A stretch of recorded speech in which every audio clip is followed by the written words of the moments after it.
Hello बच्चों, आज से हम लोग एटॉमिक स्ट्रक्चर चालू करने वाले हैं और ये क्लास 11th का टॉपिक है। तो इसको अच्छे से देखेंगे, है ना, कि इसमें होता क्या क्या है। और इसमें पूरा जेई मेंस एडवांस और नीट का जितना भी सिलेबस है सब इसमें टॉपिक हम कवर करेंगे, ठीक है। और ये इम्पोर्टेंट टॉपिक भी है क्योंकि ये बेसिक चैप्टर है, इसको अच्छा करना बहुत ज़रूरी है ताकि आगे का चैप्टर अच्छे से समझ में आए। चलिए स्टार्ट करते हैं। देखिए, एटॉमिक स्ट्रक्चर में अब सबसे पहले कि एटम के बारे में जानेंगे कि होता क्या है, ठीक। तो देखो, सबसे पहले एटम के बारे में जानने से पहले मैटर हम लोग जानते हैं कि मैटर क्या होता है ना। मैटर क्या होता है, देखिए मैटर क्या होता है। मैटर तो हम लोग बचपन से पढ़ते आ रहे हैं कि मैटर में मतलब एनीथिंग ऑक्यूपाई, क्या छेकेगा, वो जगह छेकेगा, एंड हैव मास, है ना। वो सब मैटर कहलाएगा जिसमें मास होगा और वो जगह छेकेगा। बात समझ में आया? तो इसको हम क्या बोलेंगे, मैटर बोलेंगे। और मैटर किससे मिलके बना होता है, एटम से, है ना। तो सबसे पहले मैटर के बारे में जान लेते हैं कि मैटर का क्लासिफिकेशन करते हैं दो तरीके से। पहला physical classification,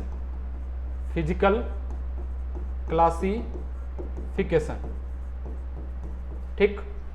second chemical classification,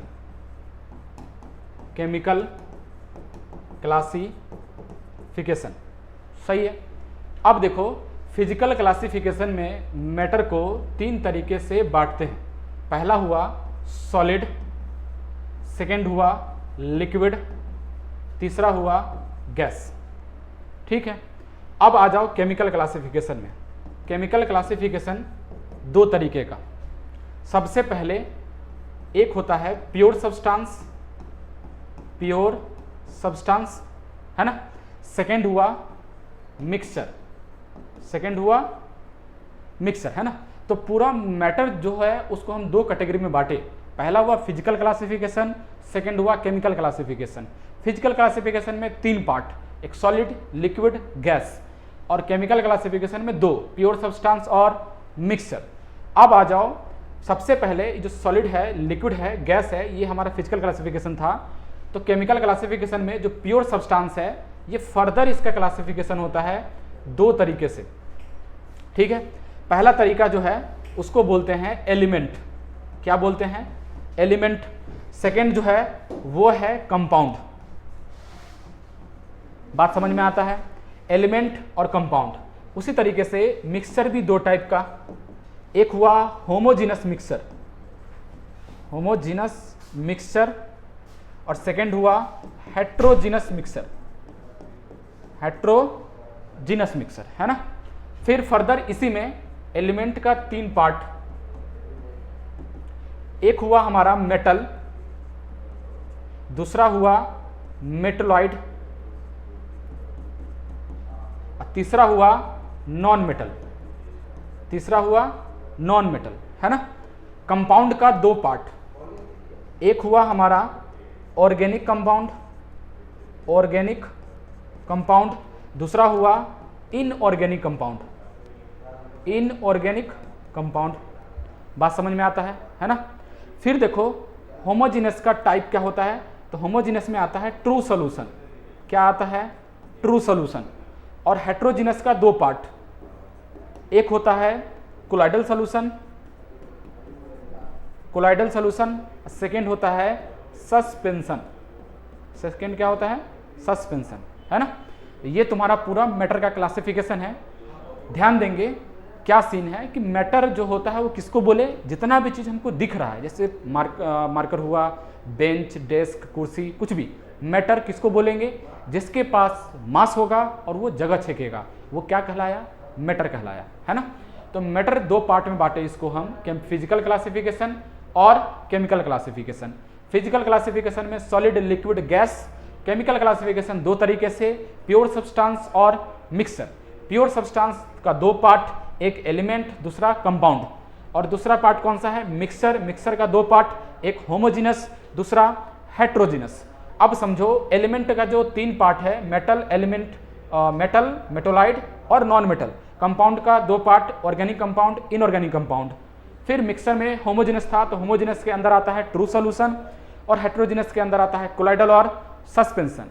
सबसे पहले हम समझेंगे कि सॉलिड लिक्विड गैस को, है ना, कि कोई भी चीज हमको सॉलिड क्यों दिखता है, गैस क्यों दिखता है और लिक्विड क्यों दिखता है। तो बात नंबर 1 देखो, जैसे हम बात किए पानी का, तो पानी में क्या है, पानी में H2O मॉलिक्यूल है ना, पानी में क्या है, H2O मॉलिक्यूल।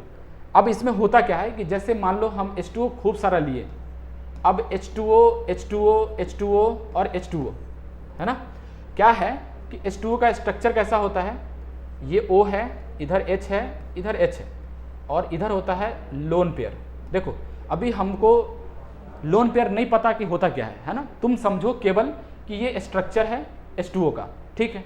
उसी टाइप से ये, अच्छा कहाँ सीखेंगे ये सब, केमिकल बॉन्डिंग जब पढ़ाएंगे तब उसमें हम सिखाएंगे कि ये होता क्या है, लोन पेयर वगैरह, ठीक है। अभी जानो कि 2 इलेक्ट्रॉन का एक पेयर, उसको बोलते हैं लोन पेयर। तो ये लोन पेयर, ये लोन पेयर, है ना, ये लोन पेयर, लोन पेयर, तो ये इसको हम बोलते हैं लोन पेयर। ये हमारा क्या है, बॉन्ड है, ठीक है।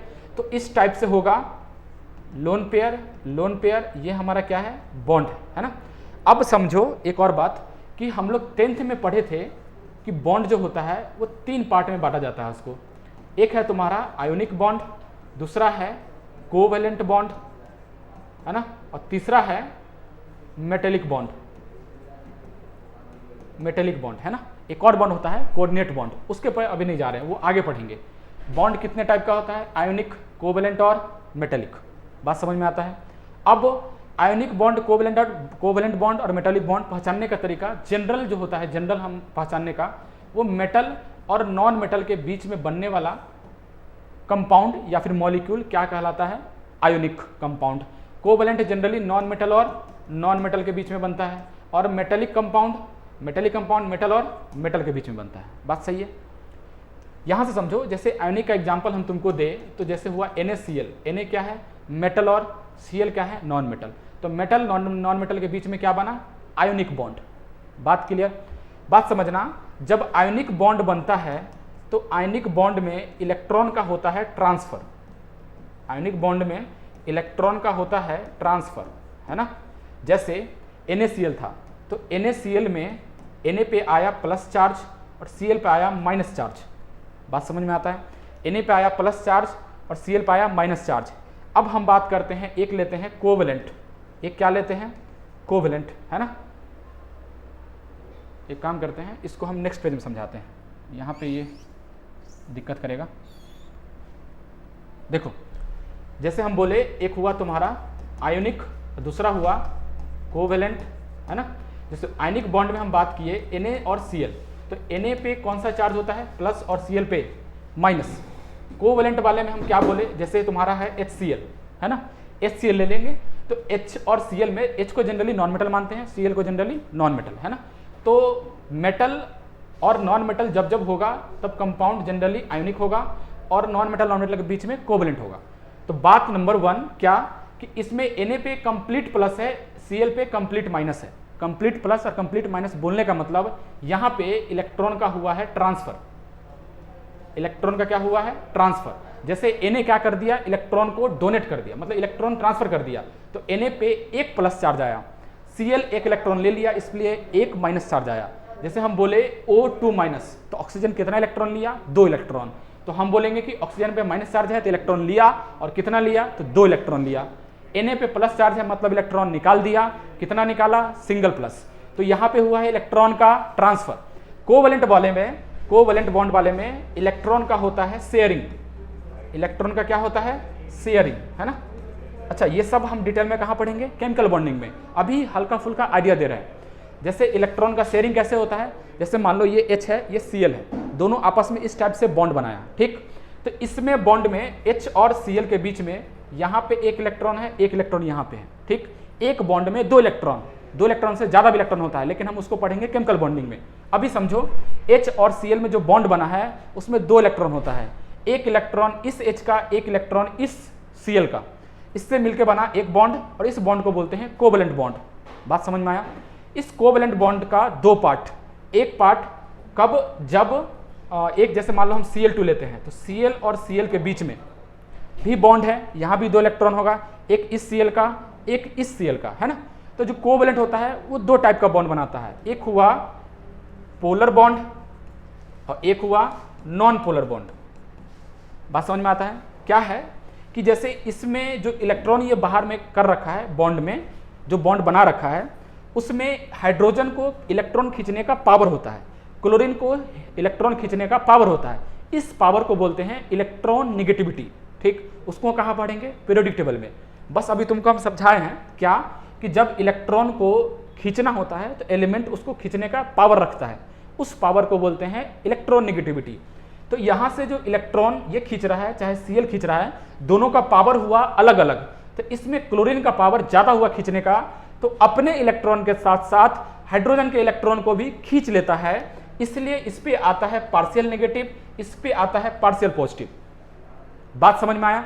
तो क्लोरीन क्या किया, अपने इलेक्ट्रॉन के साथ साथ इसका भी इलेक्ट्रॉन खींच लिया, क्योंकि इस दोनों में जो पावर है खींचने का क्लोरीन का ज़्यादा है, इसलिए इस पे नेगेटिव आया, क्योंकि दूसरे का इलेक्ट्रॉन ये खींच लिया। हाइड्रोजन का इलेक्ट्रॉन चला गया, इसलिए इस पे क्या आया? Plus charge. लेकिन ये जो प्लस और माइनस है वो पार्शियल है, यहाँ पे कंप्लीट है, तो ये कंप्लीट चार्ज, ये पार्शियल चार्ज। ठीक, यहाँ देखो, यहाँ भी Cl है, यहाँ भी Cl है, दोनों है नॉन मेटल, तो नॉन मेटल के बीच में कोवेलेंट बॉन्ड, तो ये भी कोवेलेंट बॉन्ड, ये भी कोवेलेंट बॉन्ड, लेकिन ये पोलर, ये नॉन पोलर। क्यों? क्योंकि पोलर में आया चार्ज, नॉन पोलर में कोई चार्ज नहीं। क्यों? क्योंकि दोनों तरफ कैसा है? नॉन मेटल सेम है, ये भी उतना ही फोर्स से खींचेगा दोनों इलेक्ट्रॉन, अपना तो है ही इसके पास, साथ में इसका भी खींचेगा, सेम पावर ये भी लगाएगा, तो इसमें कोई एक दूसरे का इलेक्ट्रॉन को नहीं खींच पा रहा, इसलिए इस पर कोई चार्ज नहीं आएगा, है ना। इस पे चार्ज आया लेकिन पार्शियल आया, तो ये हमारा हुआ कोवेलेंट बॉन्ड, ये हुआ आयनिक बॉन्ड। ठीक, यहाँ पे हम इस टाइप से बॉन्ड नहीं बनाएंगे। क्यों? क्योंकि इलेक्ट्रॉन का शेयरिंग नहीं हुआ है। क्या हुआ है? इलेक्ट्रॉन का ट्रांसफर हुआ है। बात समझ में आया, है ना। तो इलेक्ट्रॉन का जब ट्रांसफर होता है तो बीच में आता है फोर्स, उसको बोलते हैं इलेक्ट्रोस्टैटिक फोर्स ऑफ अट्रैक्शन, है ना। क्या बोलते हैं? फोर्स ऑफ अट्रैक्शन बोलते हैं। वहां बॉन्ड नहीं बनता है, फोर्स ऑफ अट्रैक्शन।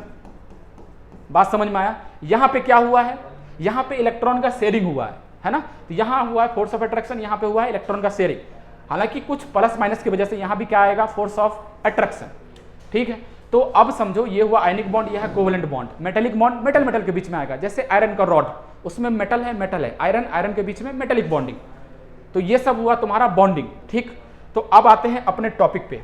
देखो, हम समझा रहे थे तुमको सॉलिड लिक्विड गैस, जैसे ये पानी है, तो पानी में H2O का क्या है? मॉलिक्यूल, है ना।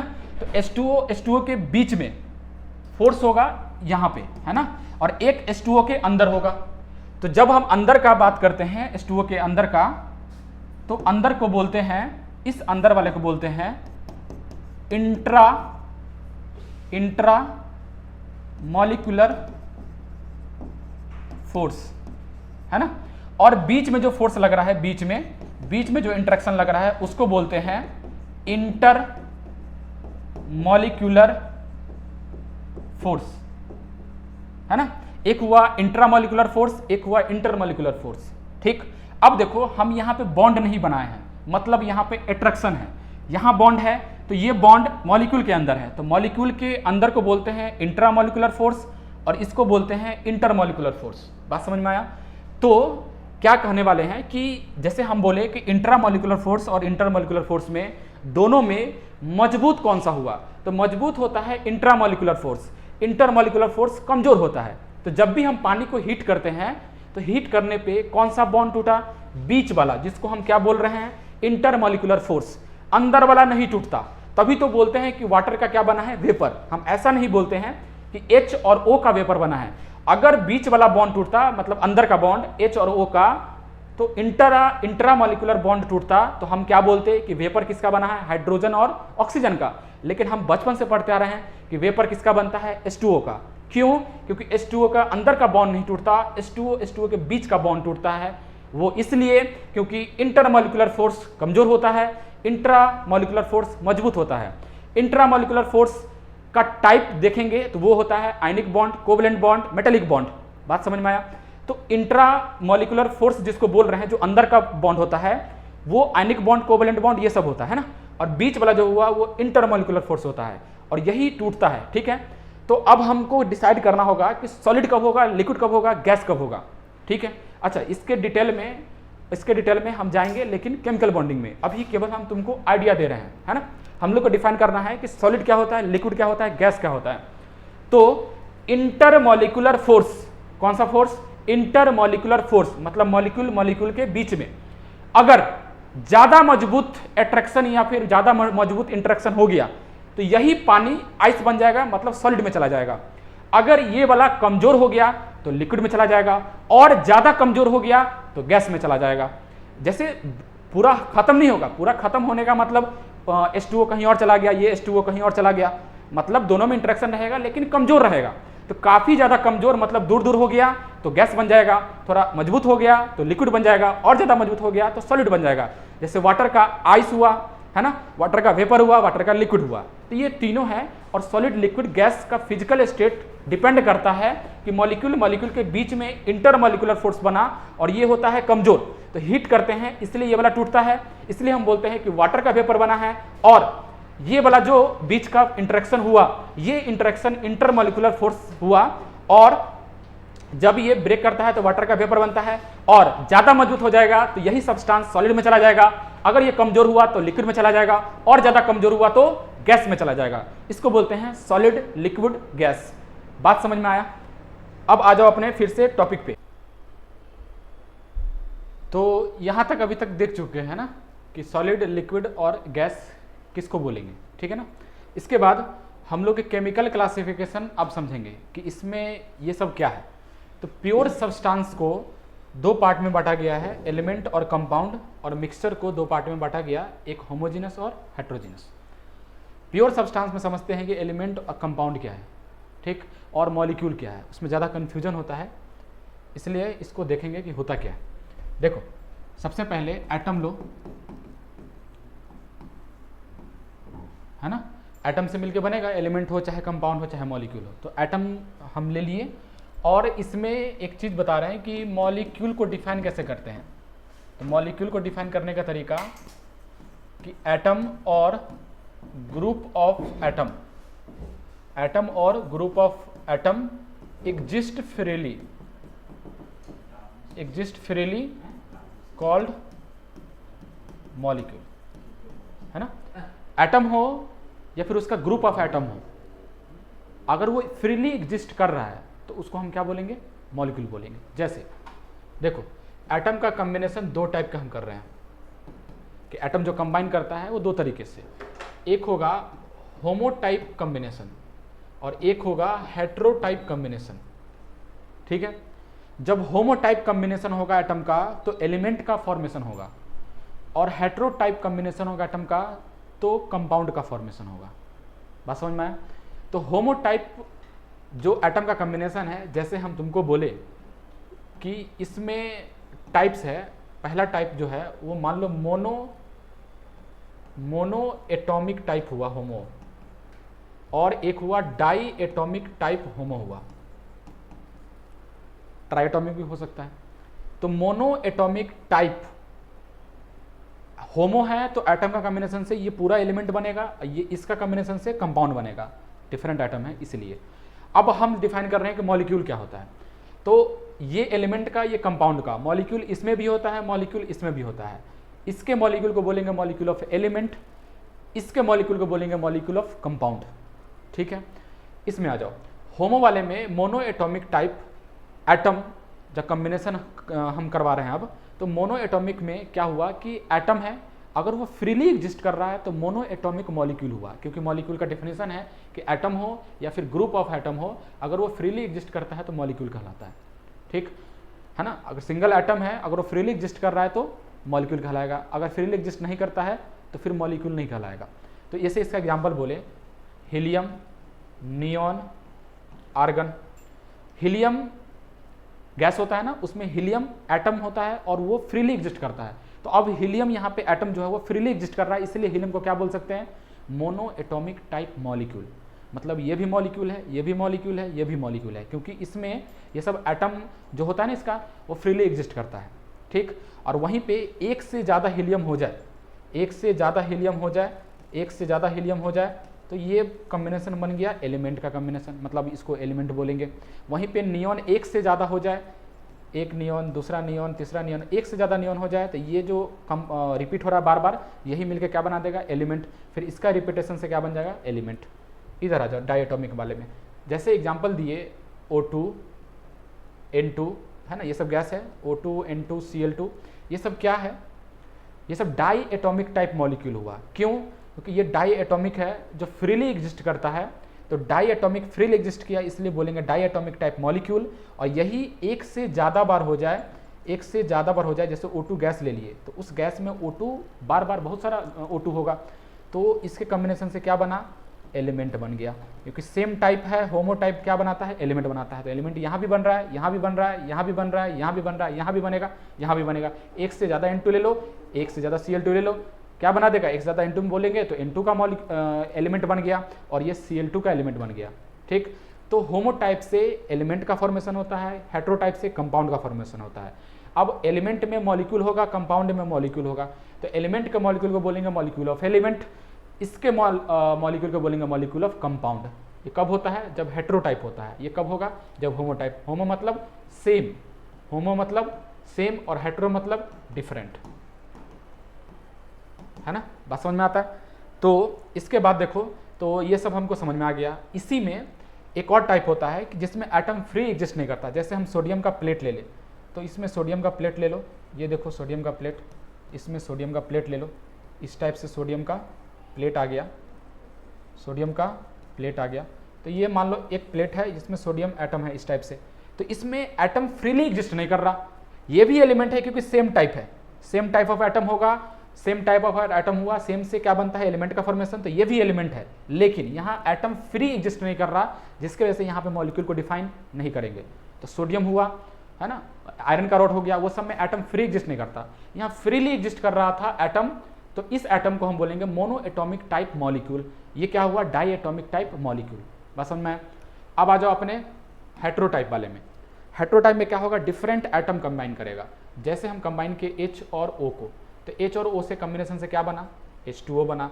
जैसे हम कंबाइन किए C+O, इससे कॉम्बिनेशन से क्या बना, CO2, है ना। जैसे कंबाइन किए हम S और O को, इससे कॉम्बिनेशन से क्या बना, SO2। तो ये different type of atom combine किए, तो different type of atom combine होता है, तो हेटेरो टाइप। और हेटेरो टाइप जब एटम कंबाइन हुआ, डिफरेंट टाइप ऑफ एटम, तो इससे क्या बना, मॉलिक्यूल बना, इससे क्या बना, मॉलिक्यूल बना, इससे क्या बना, मॉलिक्यूल बना। तो इसको बोलेंगे मॉलिक्यूल, है ना।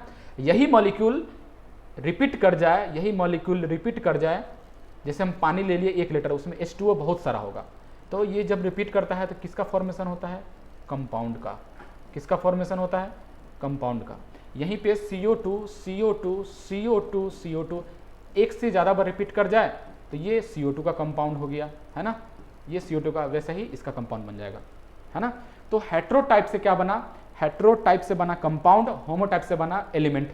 अब एलिमेंट में एटम अगर फ्री एग्जिस्ट कर रहा है तो ये monoatomic type molecule, diatomic exist कर रहा है फ्री तो डायटोमिक टाइप मॉलिक्यूल, ट्राइटोमिक करेगा जैसे O3, तो O3 क्या हो जाएगा तुम्हारा, मॉलिक्यूल। अब यही चीज रिपीट हो बार बार तो एक गैस का फॉर्मेशन हो गया, मतलब ये बार बार रिपीट करने से ये एलिमेंट बन गया, इसको बोलेंगे मॉलिक्यूल ऑफ एलिमेंट। फिर इसका भी क्या बन गया, एलिमेंट का फॉर्मेशन हो गया। तो सेम टाइप ऑफ एटम से एलिमेंट का फॉर्मेशन और डिफरेंट टाइप ऑफ एटम से कंपाउंड का फॉर्मेशन, है ना। और ये अलग केस है कि जिसमें एटम फ्री एग्जिस्ट नहीं करता, तो वहां पे मॉलिक्यूल को डिफाइन नहीं करेंगे, क्योंकि डिफिनेशन ही है कि एटम और group of atom exist freely called molecule, है ना। चलिए, तो इसमें देखो, तो हमको एलिमेंट और कंपाउंड और मॉलिक्यूल क्लियर हो गया। एलिमेंट का टाइप है मेटल, नॉन मेटल और मेटोलाइड। क्या होता है, मेटल जनरली हम किसको बोलते हैं, तो जो इलेक्ट्रॉन को क्या करता है, मतलब इलेक्ट्रॉन देने का काम करेगा, है ना, कि ये दे देगा तो मेटल है। नॉन मेटल क्या करता है, इलेक्ट्रॉन लेता है।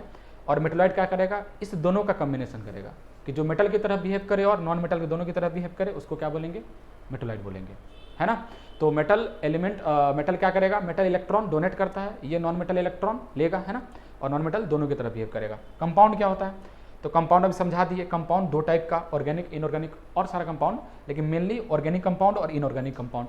तो जनरली हम ऑर्गेनिक और इनऑर्गेनिक कंपाउंड किसको बोलते हैं, तो हम पढ़े हैं कि ऑर्गेनिक कंपाउंड जो लिविंग थिंग से निकले वो ऑर्गेनिक कंपाउंड हो गया, है ना, नॉन लिविंग थिंग से इनऑर्गेनिक कंपाउंड। लेकिन मेन जो हम पढ़ेंगे, जैसे ऑर्गेनिक में पढ़ते हैं ऑर्गेनिक केमिस्ट्री में, कि कार्बन हो उसमें प्रेजेंट और हाइड्रोजन का कॉम्बिनेशन, तो इसको बोलते हैं हाइड्रोकार्बन। तो हाइड्रोकार्बन सब जितना भी है सब ऑर्गेनिक कंपाउंड या फिर इसका डेरिवेटिव।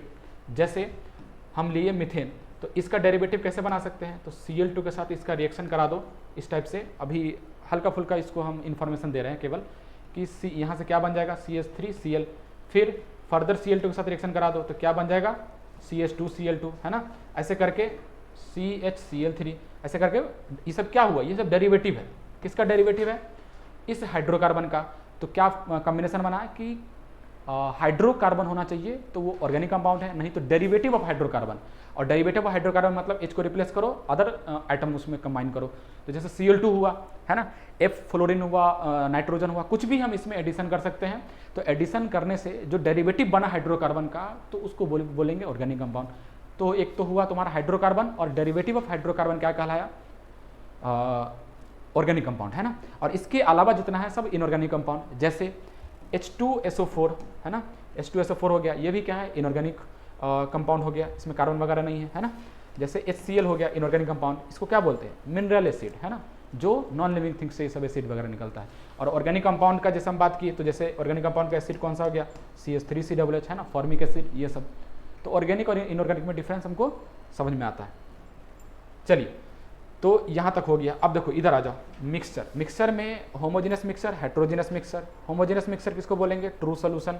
हेट्रोजेनस मिक्सचर में क्या होता है, कोलाइडल और सस्पेंशन। तो देखो इसमें मिक्सचर होता क्या है, सबसे पहले तो यही समझेंगे। मिक्सचर में क्या करते हैं कि एक से ज़्यादा कंपोनेंट हम मिक्स करना चालू किए, ठीक है, तो मिक्सचर बनना चालू हुआ। अब मिक्सचर में दो टाइप, एक तुम्हारा हो गया, मिक्सचर में दो टाइप, एक हमारा हो गया होमोजीनस और दूसरा हेट्रोजीनस, है ना, होमोजीनस और हेट्रोजीनस। जो अगर दो कंपोनेंट को मिक्स किए हैं, चाहे 3 कंपोनेंट 4 कंपोनेंट अच्छे से मिक्स कर गया तो वो होमो हो गया, और मिक्स नहीं किया अच्छे से तो हेट्रो टाइप मिक्सर हो गया। तो होमो टाइप में आता है ट्रू सोल्यूशन, ट्रू सोल्यूशन। और इसमें दो टाइप कौन कौन सा होता है, कोलाइडल और दूसरा होता है सस्पेंशन, ठीक है। तो अब ट्रू सोल्यूशन क्या होता है, तो सबसे पहले कि जो अच्छे से मिक्स कर जाए वो ट्रू सोल्यूशन, जो अच्छे से मिक्स ना करे वो कोलाइडल और सस्पेंशन। तो इसके हम पार्टिकल के साइज पे डिपेंड करता है कि ये कौन सा टाइप हुआ, हम कि ट्रू है कि कोलाइडल है कि सस्पेंशन है।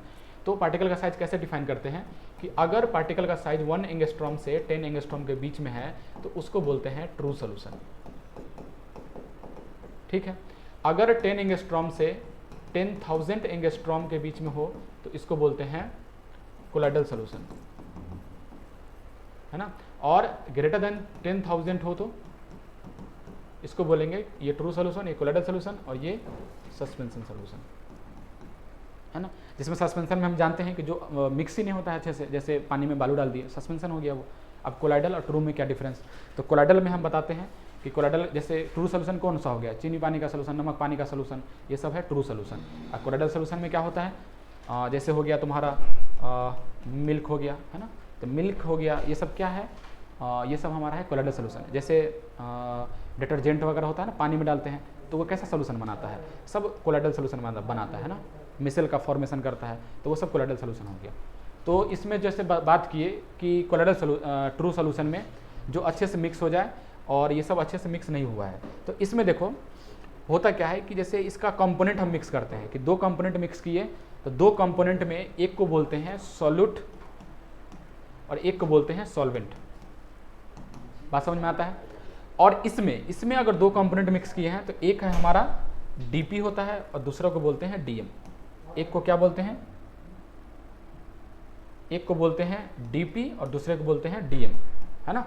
देखो जैसे यहाँ पे सॉल्वेंट है वैसा ही यहाँ पे डीएम है, जैसे वहाँ पे सॉल्यूट है वैसे यहाँ पे डीपी है।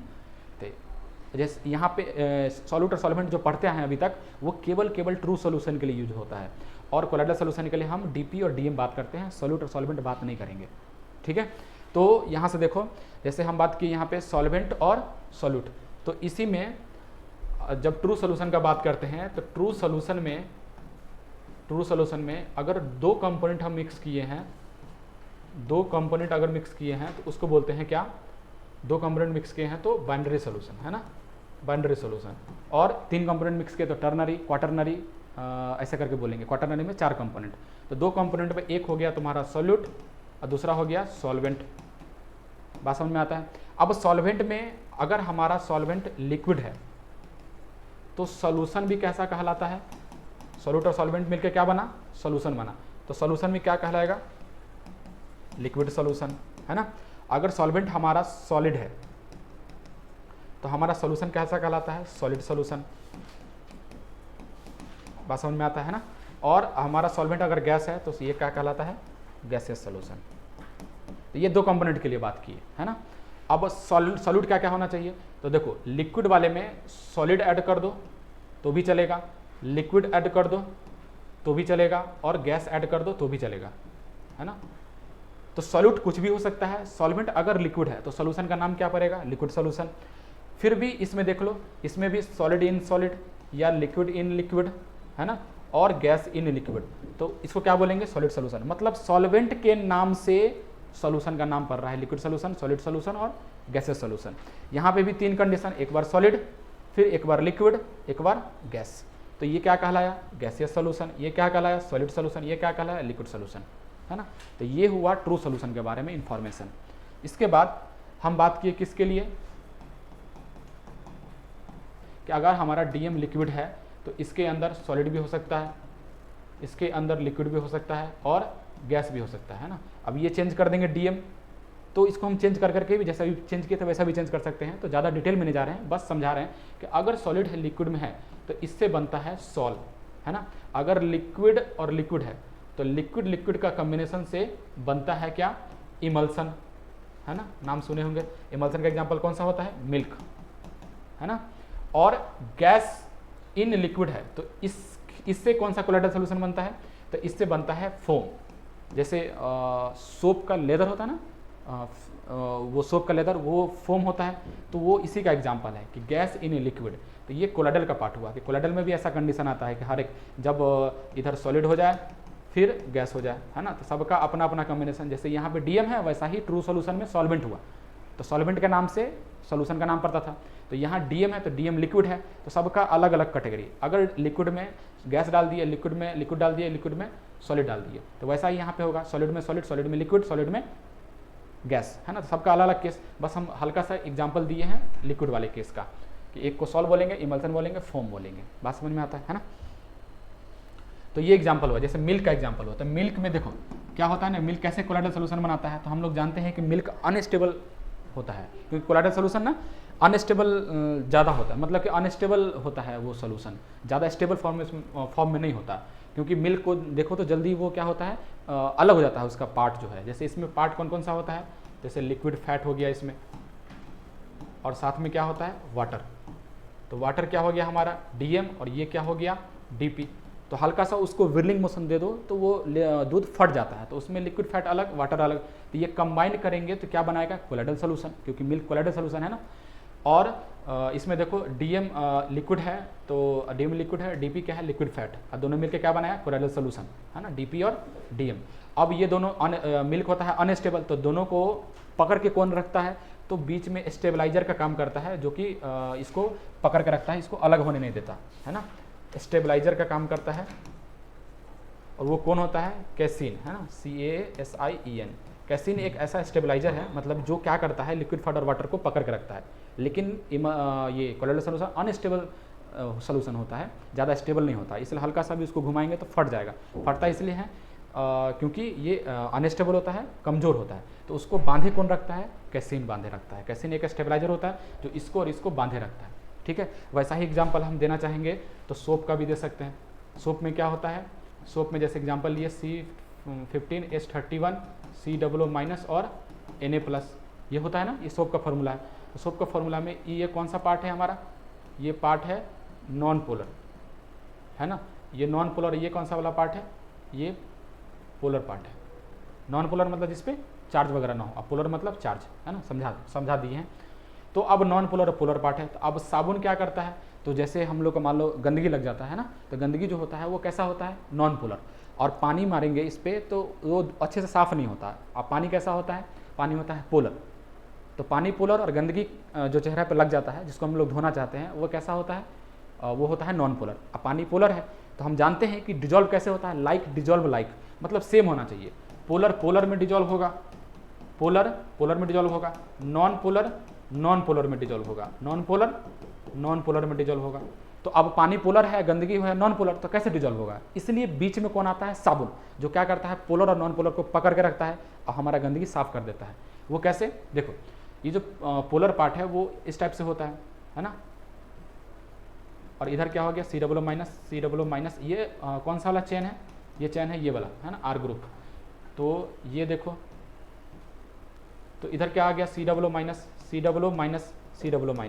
जैसे साबुन को साबुन से जैसे पानी में डाले तो क्या हुआ, ये क्या हुआ, जब जैसे चेहरा धोने के लिए हम लोग साबुन यूज करते हैं तो उसमें क्या हो रहा है, वो इस टाइप का ना फॉर्मेशन करता है कि साबुन का ये वाला पार्ट अंदर की तरफ चला आता है ना, और ये पोलर वाला पार्ट बाहर की तरफ चला जाता है। क्यों, क्योंकि बाहर में पानी है तो पानी से इंटरेक्शन कौन करेगा, पानी भी पोलर, ये भी पोलर, तो ये पोलर पोलर का इंटरेक्शन कर लेता है, और पीछे वाला पार्ट क्या बच गया, पीछे वाला पार्ट बच गया तुम्हारा R ग्रुप जो कि नॉन पोलर है। तो नॉन पोलर हमारा क्या है, गंदगी, तो गंदगी बीच में फंस जाता है ना, तो ये बन गया एक, देखो इस टाइप का स्ट्रक्चर, इसको बोलते हैं मिसल फॉर्मेशन, है ना, इसको बोलते हैं मिसल फॉर्मेशन, है ना, मिसल फॉर्मेशन। तो कोलाइडल सोल्यूशन बना, है ना, यही कोलाइडल सोल्यूशन का एग्जांपल है। तो ऐसा बना, और ये क्या करता है, बीच में गंदगी फंस गया और ये इस टाइप से, तो बाहर में इस टाइप से स्ट्रक्चर बन जाता है। तो इधर क्या है, मान लो हम है साबुन बीच में, है ना, तो इधर हो गया पानी, इधर हो गया गंदगी, है ना। तो पानी कौन पकड़ा, पानी को कौन पकड़ा, हमारा पोलर वाला पार्ट C माइनस इधर है, और इधर हमारा क्या है, चेन है R ग्रुप। तो R ग्रुप किसको पकड़ा, गंदगी को, है ना। अब पूरा एक साथ तो ऐसे करके घुमा दिए तो वाश अवे हो गया, सारा गंदगी बाहर। तो ऐसे ही सोप का काम होता है। तो ये भी क्या है, एक टाइप का कोलाइडल सोल्यूशन का एग्जाम्पल, है ना। तो यहाँ से देखो, तो ये भी हम समझा दिए कि कोलाइडल क्या होता है, सस्पेंशन क्या होता है ना, ट्रू सोल्यूशन क्या होता है। तो आज के लेक्चर में इतना ही रखते हैं, फिर इससे नेक्स्ट का लेक्चर नेक्स्ट क्लास में। Thank you.